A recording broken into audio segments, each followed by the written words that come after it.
Olá, eu sou a Samantha, quer aparecer?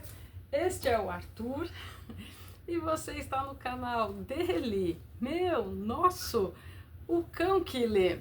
Bom, o Arthur dá as caras pro canal, que faz um mês que a gente não grava vídeo, faz um mês, mas vamos retomar. Arthur estava meio chato, um minutinho de satisfação para quem já está aqui me acompanhando há muito tempo. Arthur tá chateado com o irmão dele, o Ivo. É mais fácil eu falar o que o Ivo não tem do que o que ele tem. Então, nem quero falar sobre o Ivo agora. Mas sim, isso também acarretou nessa super demora aqui no canal. Também não iria gravar vídeo hoje não. Mas eu tô com um livro que eu já li há muito tempo. Tô com várias resenhas para serem feitas. Pronto, senta aqui no paninho, deixa seu irmão. Ou senta aqui para aparecer. Várias para serem feitas, e eu pensei, não, um mês sem aparecer aqui no canal, que é uma coisa que eu gosto, faço por hobby, enfim, né, não vai nem, deixa ele aí, não vai nem melhorar nem piorar a situação do Ivinho, e eu recebi um e-mail no canal, um e-mail do canal, o Cão que Lê, há pouco, e aí eu decidi de fato gravar, fiquei muito feliz. Márcia, com seu e-mail, eu já respondi. Eu peço também desculpas, porque faz uma semana que eu não abri e-mail, não vi Instagram, não vi nada, só fiz o necessário, enfim, o necessário do dia a dia, com muitas delongas, mas já sem, pra cá, Arthur, já sem, vou trazer um livro que eu li, gostei, vou recomendar, e eu optei por trazer Moscou 1979, porque é o estilo de livro que a maioria de vocês aqui gostam muito.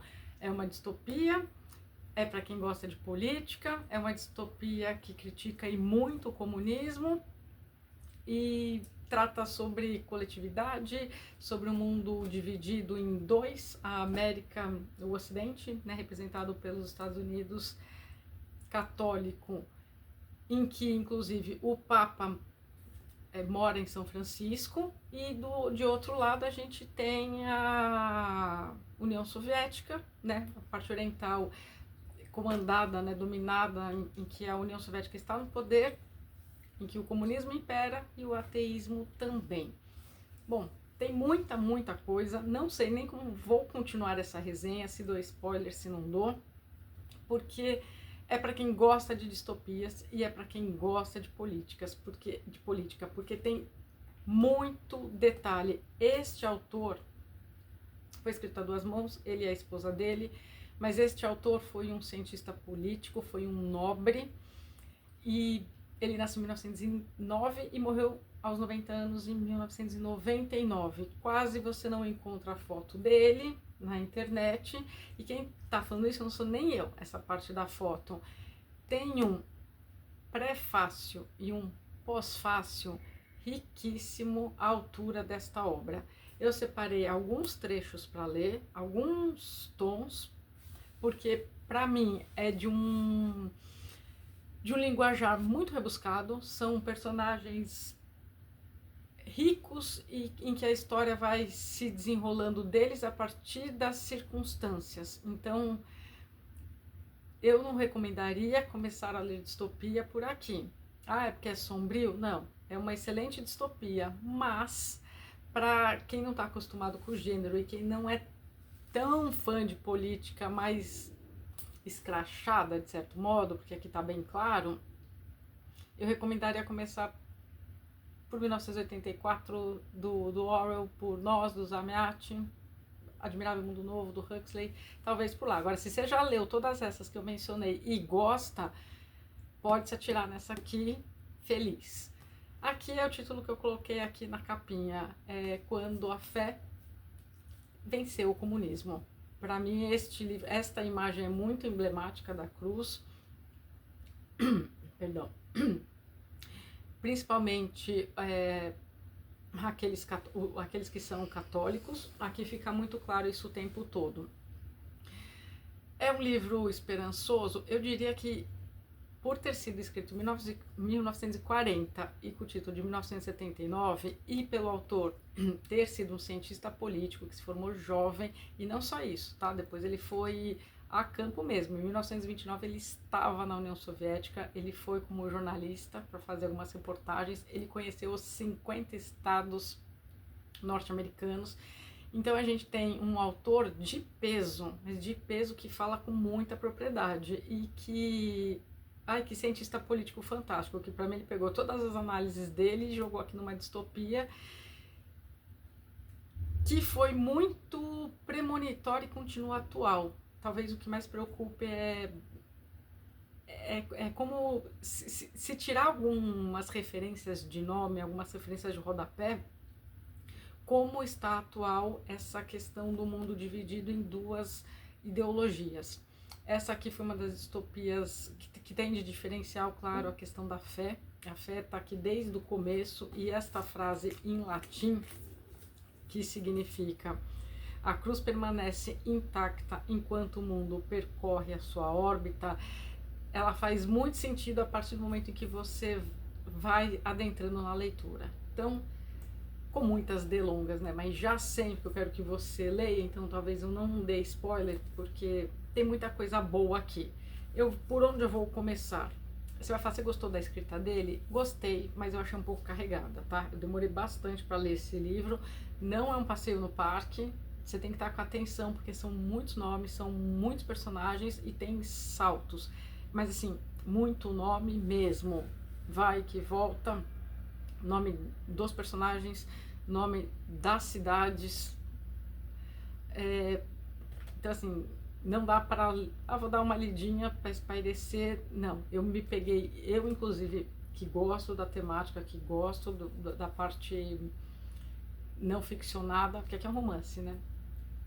Eu me peguei várias vezes tendo que parar, o que foi mesmo que eu li, e pensando também como eu faria essa resenha, de modo a, pô, é legal, quero ler, ou tipo, não, ela falou que é enfadonho, não falei isso, mas você tem que estar no espírito. Então assim, eu me dei de presente no meu aniversário de 2024, e só fui ler este ano, e demorou. Ele é um calhamaço, a editora Sétimo Selo trouxe para nós, e sim, vamos demorar um segundinho para fazer as menções honrosas na própria capa ao tradutor Elton Mesquita. O prefácio é do Flávio Morgenstern, e o pós-fácio, excelente, amei, foi resumido, reto, direto e sintetizou muito bem. Paulo Briguet, não sei a pronúncia correta do seu nome. Enfim, a gente tem um livro dividido por capítulos. Só agradecendo também a Sétimo Selo, agradecendo por ter trazido por nós, porque eu não ganhei nunca nenhum livro deles, e já escrevi e-mail pedindo que me desse algum livro, porque eu amo os livros deles. Mas sim, chegou aqui pra gente só em 2023. E aí em março do ano passado eu me comprei e li este ano. Nós temos então vários capítulos que são sequenciais. Não dá para falar nem que exatamente sim, nem que exatamente não. Não exatamente sim, porque não necessariamente não terminou onde que vai começar. E não, porque não é um estilo de escrita Dan Brown em que termina um capítulo, recomeça outro e depois, né, retoma o anterior. Não. Por isso, atenção, a letra é um pouquinho pequena, e este autor, como bem já avisou Paulo Briguet, é cheio de rodapés, mas faz parte do conhecimento do próprio autor. Não dá para falar desta obra sem mencionar esse conhecimento. O autor era um poliglota, falava perfeitamente bem 8 idiomas, e entendia, lia em 17 outros. Então, assim, não é qualquer um que está escrevendo uma distopia, pensei, visualizei, não. Talvez até por isso eu comece pelo pós-fácil. Eu vou começar aqui pelo pós-fácil, que eu separei algumas coisas para ficar mais claro sobre o que se trata, quem é o personagem principal, enfim. Aqui tá tudo Bom, eu vou ler aqui esse trechinho. Página 319. A vida dos personagens em Moscou, 1979, é uma espécie de antessala do inferno. Não existem mais famílias, não existem mais intermediários entre o poder do Estado e os indivíduos. As crianças são concebidas de maneira natural, geralmente em bordéis públicos, denominados, aí fala o nome e fala o que significa em sueco, que é algo chamado por êxtase.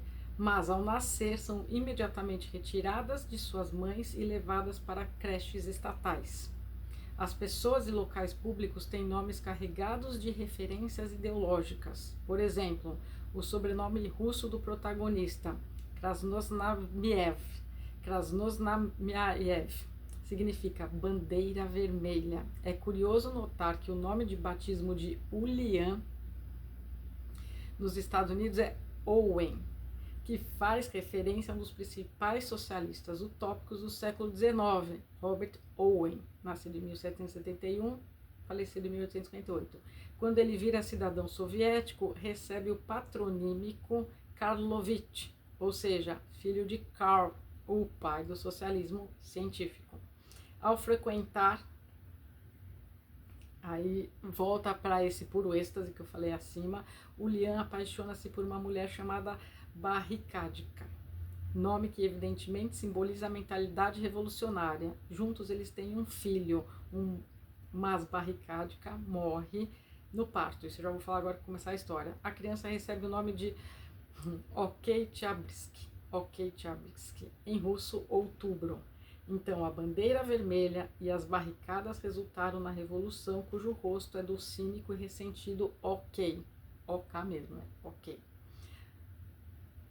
A morte de Barricadica, no parto do OK, representa o fim da ilusão libertária das ideologias. A verdadeira liberdade só é conquistada pela revelação cristã. Assim, o amor de Ulian por Barricadica desperta nele o senso religioso a ponto de transformá-lo em arcebispo clandestino da União Soviética. Pois bem, aí você vai falar, bom, então quem é Owen, quem é Ulian? Aqui a gente tem o nosso protagonista, que é norte-americano e chama Owen. Só que ele decide se mudar para União Soviética. E aí lá ele muda o nome dele para Ulian para ficar mais russo, né, do que Owen, Ulian.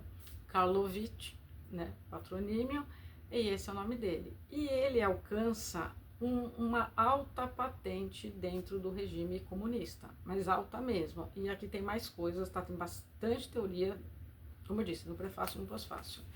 Pois bem, tá.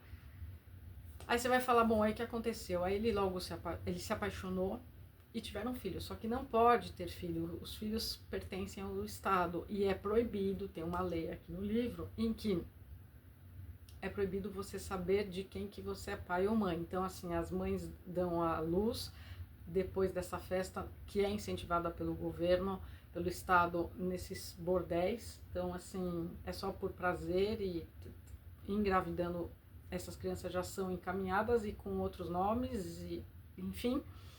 E aí, o que acontece? Você não pode saber.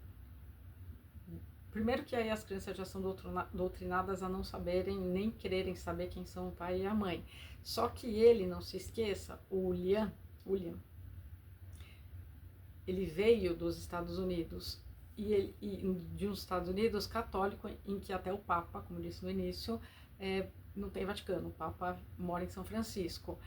E são duas ideologias, dois mundos extremamente conflitantes, em que não é que estão lutando pelo poder, mas a União Soviética ela é muito fechada e nada do que venha do Ocidente é bem-vindo. E como as crianças já são doutrinadas desde a tenra infância, elas não têm interesse, o lado de lá é o mauzão, enfim. E a gente pouco sabe da parte ocidental por um bom tempo aqui. E a gente também vai acompanhando o porquê que ele quis sair dos Estados Unidos do Ocidente e ir para a União Soviética. Bom, como eu disse, aí ele vira um funcionário da mais alta patente, mas da mais alta patente, assim, ele é amigo do presidente e ele tem acesso a várias alas, regiões que que qualquer um que lê um pouquinho dos bolcheviques e como depois foi o expurgo stalinista e depois como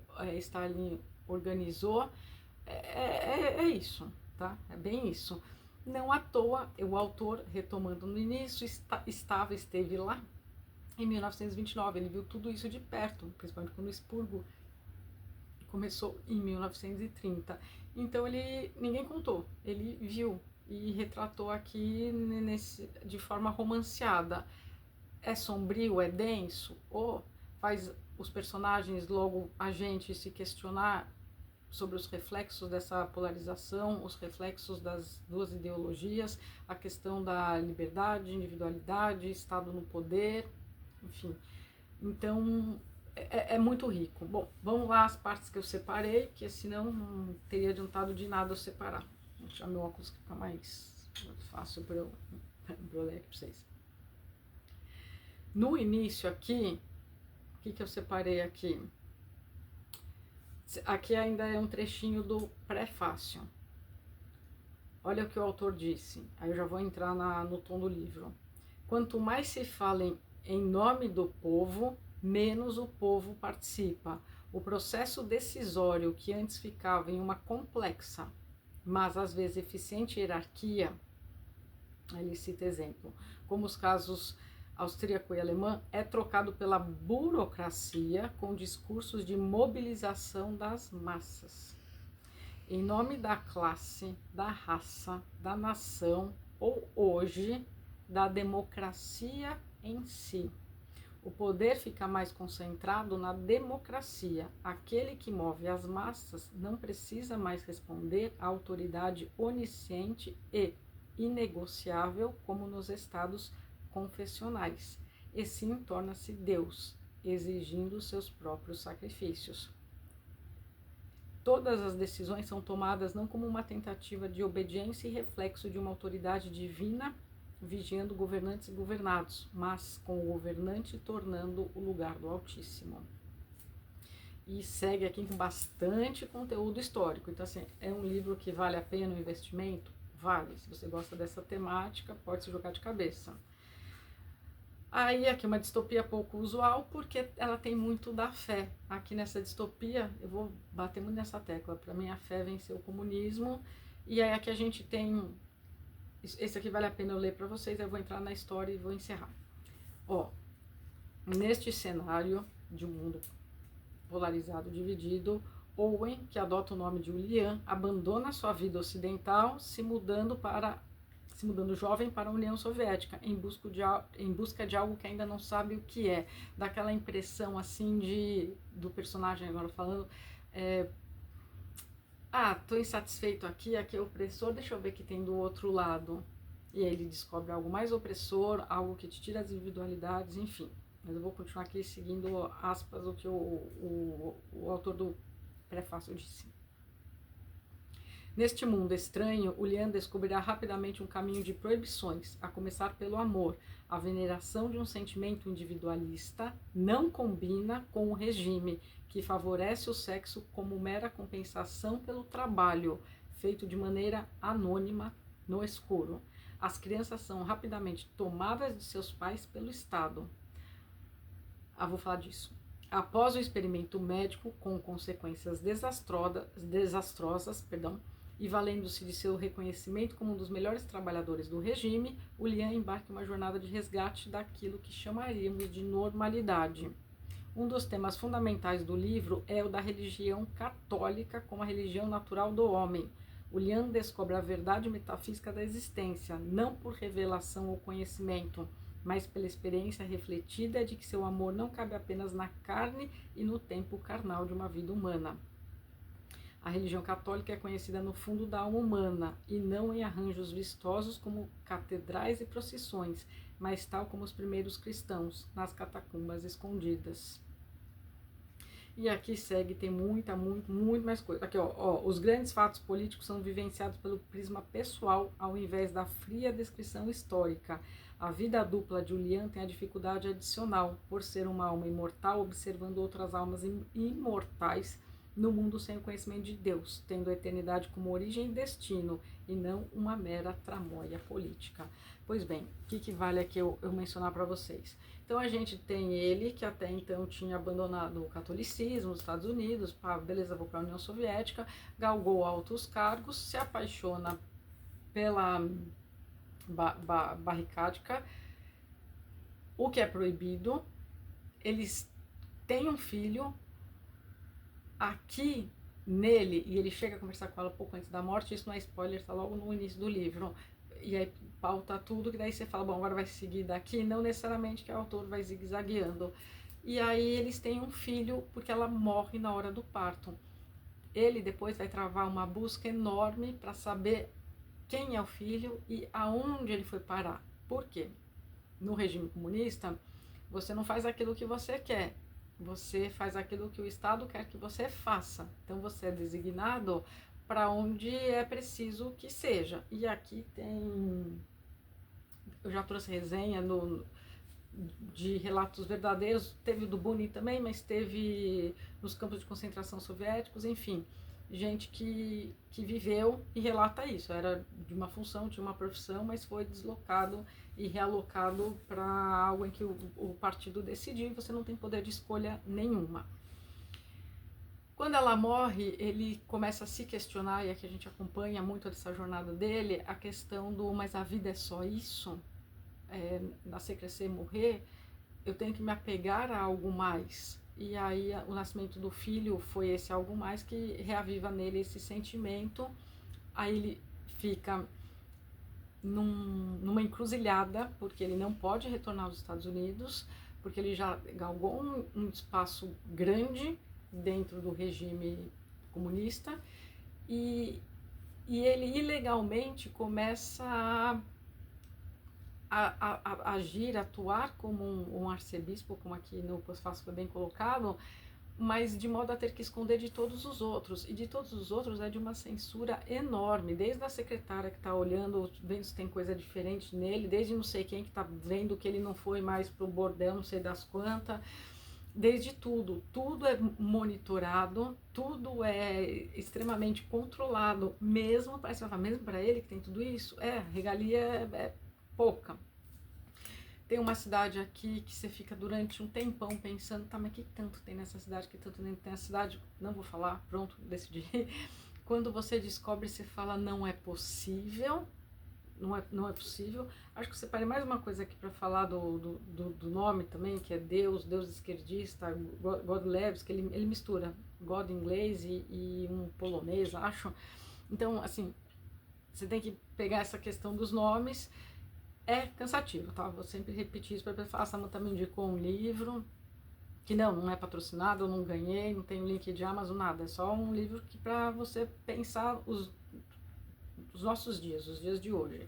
Bom, pois bem, já falei bastante e agora eu vou dar o tom para você saber como que é a escrita e ler alguns trechinhos que eu acho que pode ser interessante, mas para não ficar muito cansativo essa resenha. Então vamos lá, deixa eu ver aqui que eu separei. Olha aqui isso aqui, gente. Tem uma tal de uma fábrica de reaproveitamento. É isso mesmo que você escutou. Nada nessa escassa União Soviética em que é o coletivismo, é todos por todos, mas assim, todos por todos, estou um pouco me importando com a sua vontade, porque a sua vontade e o seu individualismo pouco importa. Tem-se essa fábrica de reaproveitamento. Então, quando as pessoas morrem, elas viram literalmente sola de sapato, sabão, qualquer coisa desse tipo. Você imaginar, o corpo, os tecidos são reaproveitados. De que forma? Eu não vou falar, porque é uma forma que você fala assim, meu Deus do céu. Tá? Fica aí para você ler e fala assim, não é possível. E depois vai dar a tônica até a última frase do livro, porque tem um ritmo frenético, tá? Acho que da metade pra frente. Sempre tem, mas da metade pra frente, daí você vai vendo ele ficando cada vez mais encurralado, as pessoas cada vez mais desconfiando, e eventos externos vão acontecendo. Então aqui, deixa eu ler aqui um negócio pra vocês. Aí aqui ele tá conversando com fulano de tal, não vou nem entrar no mérito de quem é quem. A pessoa diz assim: o homem não devia ser feliz ou triste, mas ter bom senso, ser simples, sem reações, uma máquina de digestão trabalhando tranquilamente, completamente depilado e fazendo exercícios respiratórios toda manhã. Cabelo e barba tinham que desaparecer completamente. Originalmente, Godlewski é isso. Quis que os narizes e orelhas dos recém-nascidos fossem cortados para que as gerações vindouras se parecessem com manequins para ensino de anatomia. É isso mesmo, nariz e orelhas. Aí o William pergunta, mas e o presidente? O presidente ainda está indeciso, como sempre. Bom, aí o William fala, tá, eu vou até o Kremlin, vou lá falar com ele, tá, beleza, segue. Aí ele fala, mas tem mais coisa. Aí o William fala, tipo, o que é? A castração geral de todos os bebês masculinos em idade de amamentação, explicou o secretário, apressado. As mulheres serão fecundadas com ácido sulfúrico diluído. Aí aqui, talvez você tenha ouvido falar dos experimentos da camarada Chiquina, Chiquina aqui tem um laboratório, ela faz uns experimentos terríveis, e aqui eu vou deixar para você ler. E aí tem essa questão toda também de como é como. Bom, pois bem, você vai falar, ele encontra o filho dele? Encontra. O filho dele já é dominado pelo sistema, que aí quer implantar uma outra coisa, mas enfim, ele encontra a muito custo, ele encontra o filho dele, então é esse ok, a abnegação do filho dele, que não pensa nada como pai, que é assim um ferrenho defensor do comunismo, e não é que o pai se revela, aqui vai você descobrir se vai se revelar ou não, mas no primeiro momento não se revela, como ele é famoso e poderoso, eu quero agora esse garoto trabalhando comigo, mas que? E ó que esse pai, por amor, livra ele de muitas coisas durante muito tempo, e aqui tem outros personagens que se entrelaçam, então é como se fossem vários núcleos com a história seguindo, tá? Tem isso também. Outra coisa aqui que não posso deixar de mencionar para vocês, então esse é o tom, e aí você vai conversando com o livro, não tem nem como. Olha aqui, ó.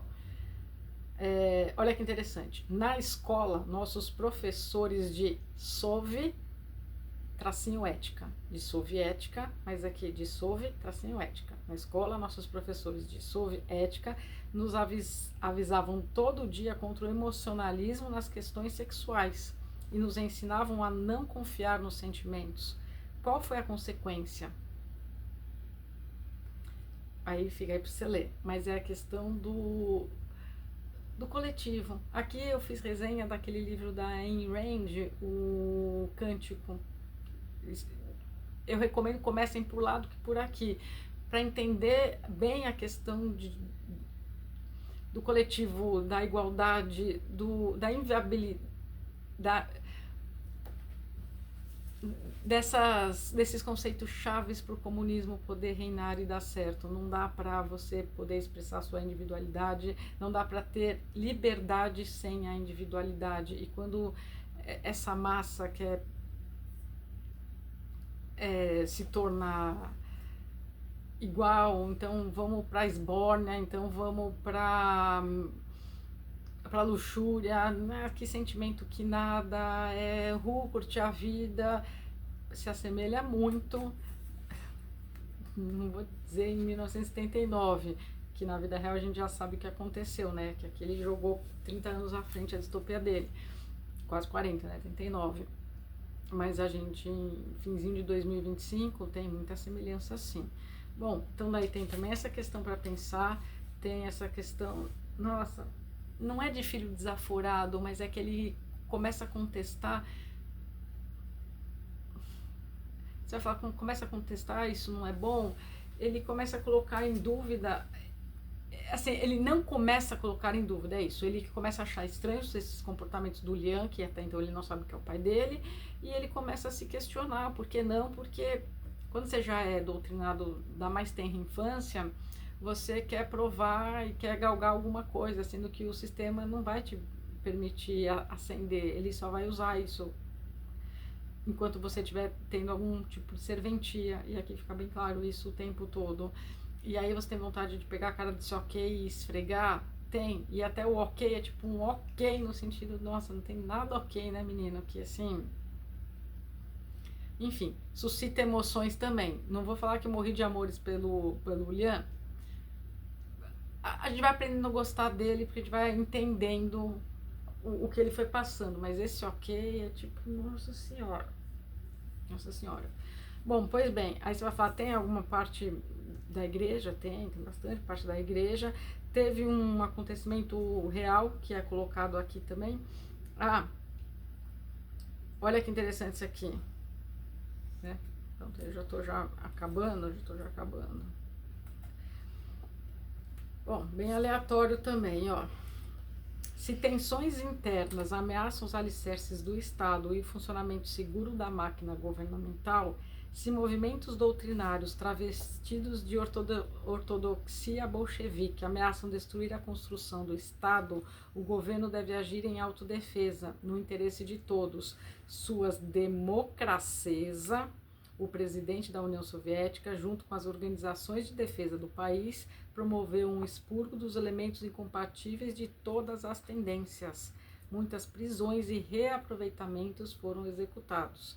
Sim, é no meio do romance isso, tá? Quem captou, captou, tá aí. E aí segue mais coisa. Mais.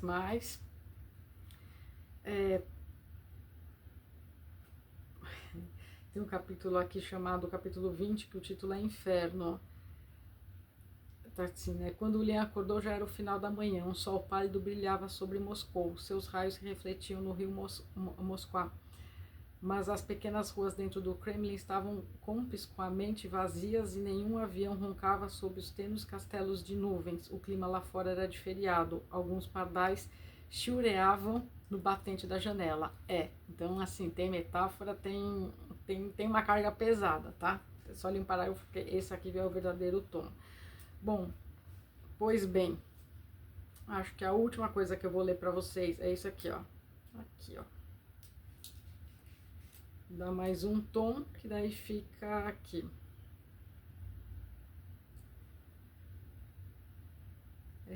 O Lian olhou com um sorriso triste para a águia americana, espremida por uma ironia alfabética entre os monstros de duas cabeças austríacos e albanianos, e para a suástica flanqueada pelo leão britânico e seu primo do Irã, que portavam uma espada.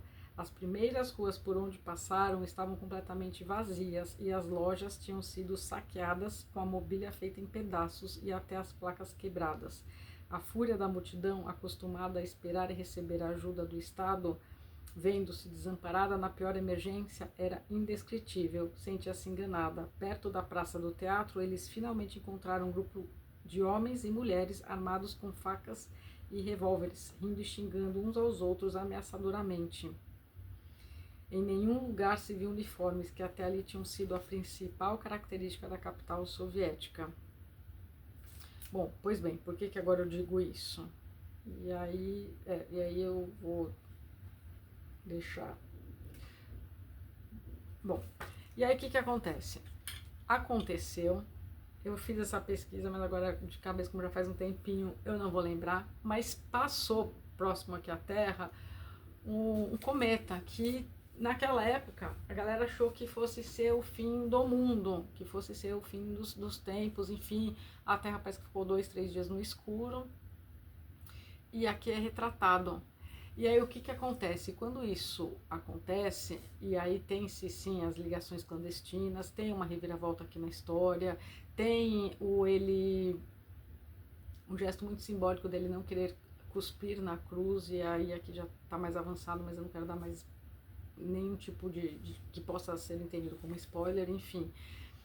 E as rádios clandestinas conseguem fazer uma transmissão do Papa, então tem sim uma parte bem encarregada da parte católica,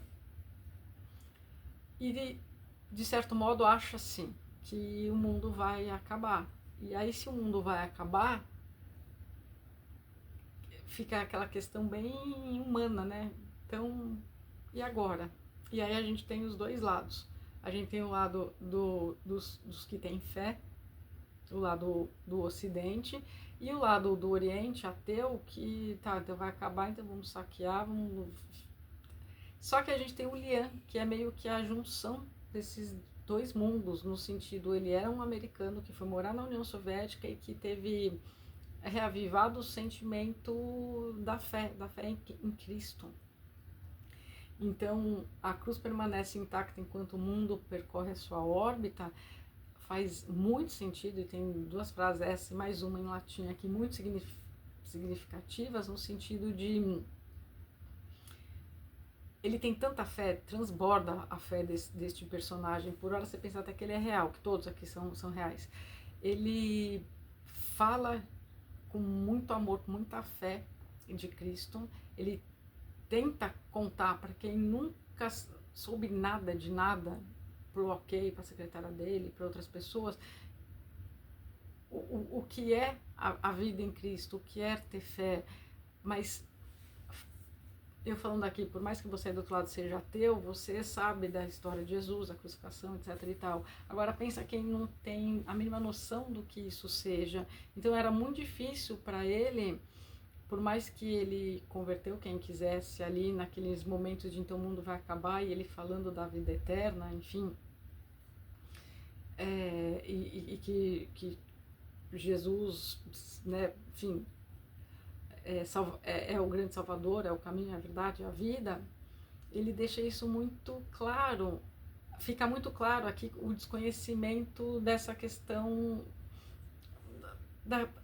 um ateísmo no sentido até ignorante, que assim, se você partir do pressuposto que precisa ser ateu, né, que é uma confabulação da minha cabeça, você conhece as outras religiões e decide não acreditar em nenhuma, mas a gente tem a premissa de que você conhece. Aqui é um ateísmo de quem nunca chegou a conhecer nada, então você nem teve a opção de não conhecer. Aqui Bíblia não existe, tudo é proibido, enfim. O que mais que eu tenho interessante para falar? E aí sim, esse cometa, acho até que foi o Halley, agora não me recordo, gente. Passou perto da Terra, a Terra ficou, tipo, tapou o Sol, então ficou tudo muito escuro, e aí ficou aquela coisa, meu Deus, o que a gente faz, o que não, e a fé dele permaneceu intacta. Então assim, aqui também a cruz permanece intacta, é a cruz cruz da fé, a fé dele permaneceu intacta, a fé inabalável, intacta, intocável, enquanto o mundo percorre a sua órbita, porque sim, o mundo não parou, ninguém sabia o que ia acontecer, aqui não vou falar que daí já está já bem para o final do livro, mas foi a fé que o salvou. E aí aqui você vai ter que ler 300 e lá vai páginas para entender em que sentido a fé o salvou. E como ele foi difamado, como, aspas, fake news já era, ele só não usa esse termo aqui, mas como difamaram ele de modo que você vai lendo e fala, não, mas não é isso, porque a gente está acompanhando e está vendo que não é nada do que depois foi colocado dele, então é sombrio, é triste, é lamentável, e aqui tem sim o poder da máquina estatal, da propaganda, de quem controla. Aqui não tem mídia social, mas é o meio de informação, então os jornais, a rádio, o que o pessoal lê, e os plot twists que este livro tem bem mais lá pro finalzinho. É uma leitura que você sai com uma enorme bagagem cultural, com enormes autoquestionamentos, com impossível não traçar paralelos com o que a gente vive nos dias de hoje, e faz pensar. Eu gosto de distopia, essa aqui tem muita semelhança com o que está acontecendo, mas para mim o diferencial, além da fé, além dela ser assim, o pivô, né, dessa distopia diferente das outras que eu li e gostei também, enfim, cada uma tem a sua beleza e um traço marcante, essa aqui é a fé, sem dúvida. É por ele, o autor, o Eric von Koenig-Ledin, ter sido esse nobre que eu falei para vocês, esse cientista político. Ele também foi amigo de gente graúda, tá? Ele foi amigo do Hayek, e do Mises. Então, sim, ele era contra o comunismo, sim, ele era contra o nazismo, sim, ele era liberal e conservador. E aqui fica muito claro os porquês, enfim. É uma obra muito bacana, vale muito a pena. Vou ficar redundante, que já são 40 minutos. Decidi por não dar spoiler do finalzinho, embora eu esteja tentada, então vou terminar essa resenha para não falar, então acaba assim, porque tem muito mais do que o que eu falei. E, enfim, meu intuito é sempre que vocês leiam. Eu só pego para, às vezes, em alguns livros, fazer uma análise mais densa. Se eu vejo que é um livro que já muita gente está lendo, ou de não ficção, aí eu faço uns paralelos, mas uma obra dessa que chegou aqui no Brasil relativamente há pouco tempo, eu vou fazer campanha assim para que vocês leiam. Era o que eu estava esperando? Não sei, foi arrastado assim, eu demorei muito mais do que eu gostaria, mas valeu cada linha. Você sai, é aquele tipo de livro que você sai com essa bagagem toda que eu disse, cultural, histórica, e ao mesmo tempo você participou de um romance ficcional. Leitura obrigatória para amantes de distopia, leitura obrigatória para quem ama política, e para você que está aqui no meu canal e gosta desse tema, que geralmente são meus vídeos mais assistidos. Bom, por isso é só, tem muito mais para ser dito, mas 41 minutos deu, né, gente? Enfim, boas leituras, bom final de semana, vem se inscrever aqui no seu canal. E até as próximas resenhas e leituras aqui do Cão que Lê. Se eu atrasar, gente, me desculpem, mas saibam, sim, é o Ivo. Pronto, dá tchau aqui pro pessoal. Vamos desligar. Tchau, gente, boas leituras. Pera, neném.